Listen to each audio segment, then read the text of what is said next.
malayo sa pool. Ayaw dito sa tutukan. Pinapalayo-layo ko ng konti. Maamoy.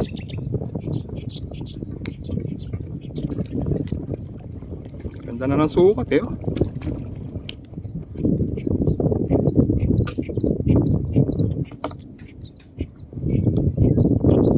Ugat tilapia talaga itong lugar na.